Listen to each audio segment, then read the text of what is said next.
when our children were much smaller. So one of our kids had some friends to stay. And as kids do this, a fight broke out. And I think it was my wife that broke up the fight and said to our child, "Apologize to so-and-so." And he did. And this little 7-year-old said in response, "I forgive you."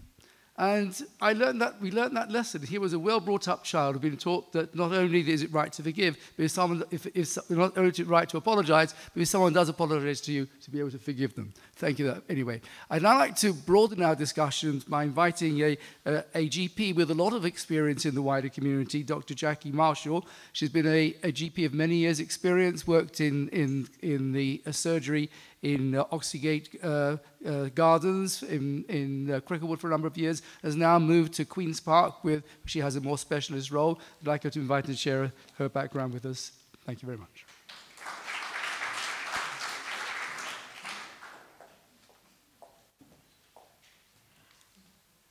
A bit shorter than the other speakers.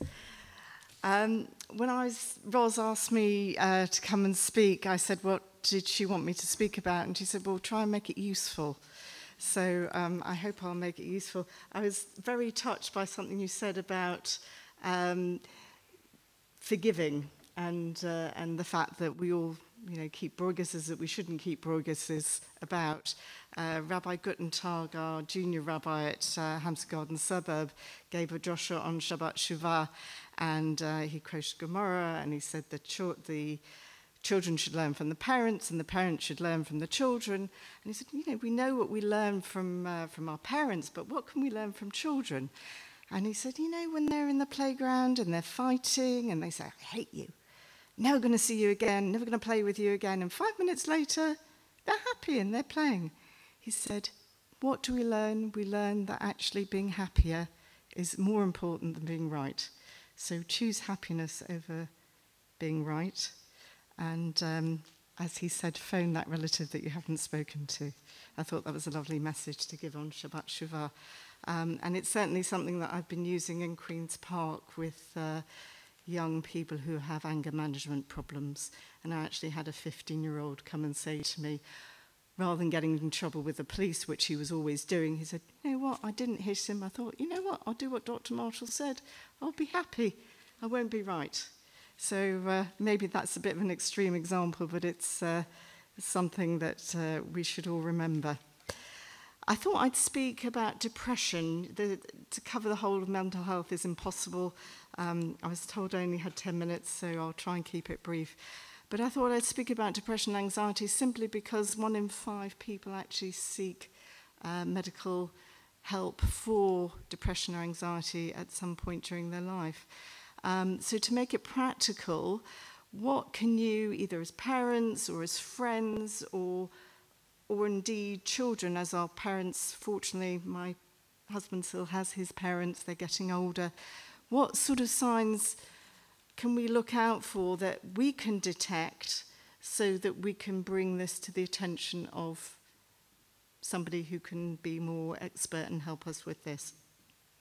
So I've got a list of things for you to look out for, and they include things like a lack of interest. So somebody who's normally interested in what's going on or following a TV series or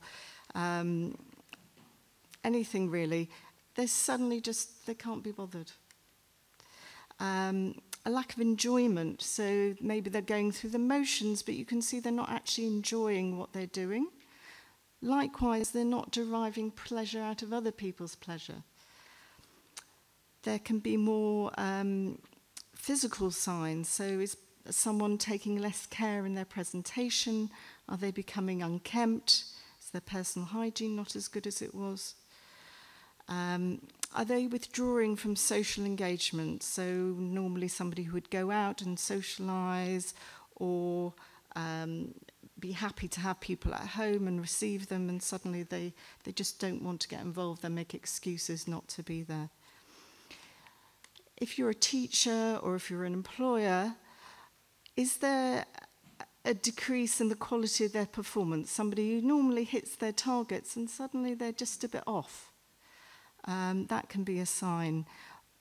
Or increased absence. Suddenly kids who are normally there all the time, they're missing odd days, or at work, somebody not turning up, being late.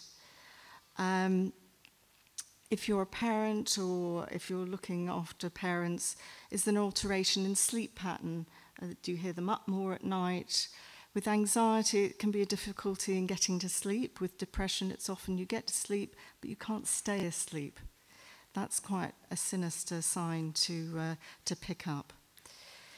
Is there an alteration in weight? Either weight gain or weight loss? That's all right. Keep a lookout for that. The clothes getting baggy or getting tight, it can be either way. We tend to think of weight loss, but in actual fact can be weight gain. And again, eating in general, is there a difference in the way they eat, the quality of what they're eating? Are they eating alone? Are they making an excuse not to join the family to eat? Look out for obsessing. And we all go in and say, oh, I locked the door, did I turn the oven off? And we go in and check. But how many times are you doing that? Are you going in and out and really interfering with your normal daily living in obsessing about things? Looking out for a lack of ambition and drive. Interestingly, something that's become a bit of a topic is loss of faith. And that apparently is quite a major red flag now, which is not very popular to talk about faith, but actually a loss of faith can be a real sign of depression. Things vary quite a lot with age groups. So with the elderly, if you're looking after elderly parents, look out for confusion and look out for what we would call pseudo-dementia. So it looks like they've got memory problems, but in actual fact it's not a memory problem, it's just they've got so anxious that's blocking their ability to remember things. In the young, I think we really need to be thinking about social media, monitoring social media. Social media can be a very dark and sinister place. Parents need to be aware of how much time their kids are spending on computer and where they're going when they're spending that time on the computer. And the other thing, unfortunately, that's coming to the fore is self-harm and abuse. So how can you prevent this? First of all, keeping your eyes open. As our learned rabbi said, being involved without being over-involved, being there. You can't notice these things if you're not actually there to notice them. I think we need to be monitoring our social media very carefully, to be aware of peer pressure.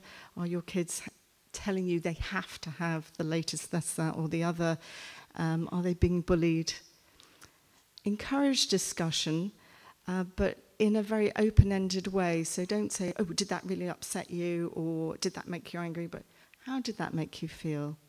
How are you feeling? How are you getting on? Rather than sort of pinning them down on things. And I think you'll probably find if you leave that space to speak, to allow them to speak, you'll get a lot more information. I wanted also just quickly to talk about postnatal depression.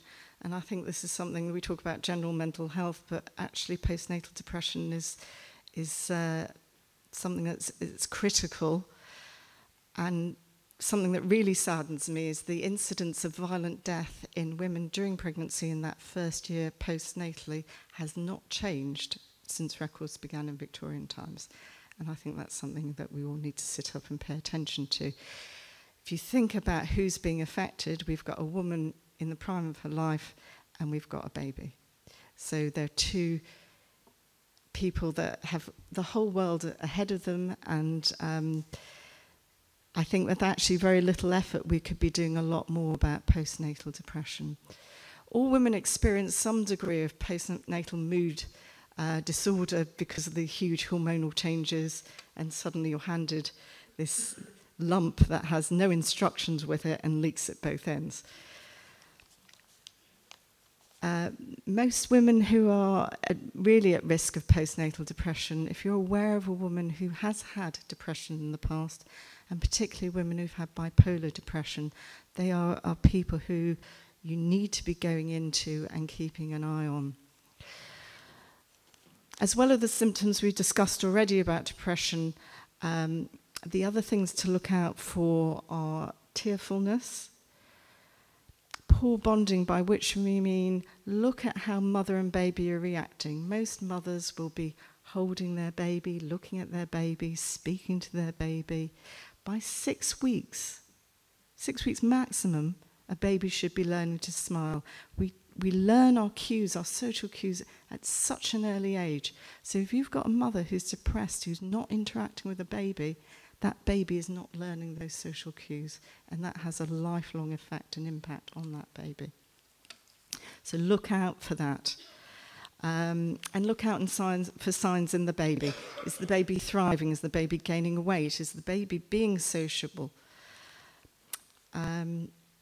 And the other thing to look out for is a mother who is expressing feelings of inadequacy.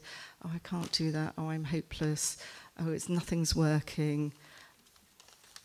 Those are signs to look out for postnatal depression. We can be lending much more support to women who have just had a baby, take around food, offer to go around during the day, let them have a sleep. You're sleep deprived as a new mother, and lack of sleep is also very bad for depression. So even just letting someone have a little nap for an hour or so can make all the difference. There's recently, my daughter had a baby about a year ago, mitzvah rotas, and I think these are wonderful things, so that you actually go around with food, but you're going around much more. You're actually looking at all these things that I've just mentioned. And if you pick anything up, then say something. And that can be hard to do, but I think it's really critically important that we do this.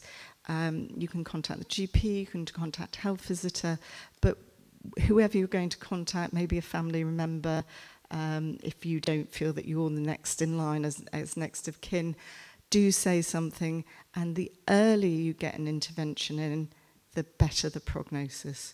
There are wonderful mother-baby units that help mothers rehabilitate and keep that bond with their baby. And as I say, the earlier we do that, the better the outcome. Thank you.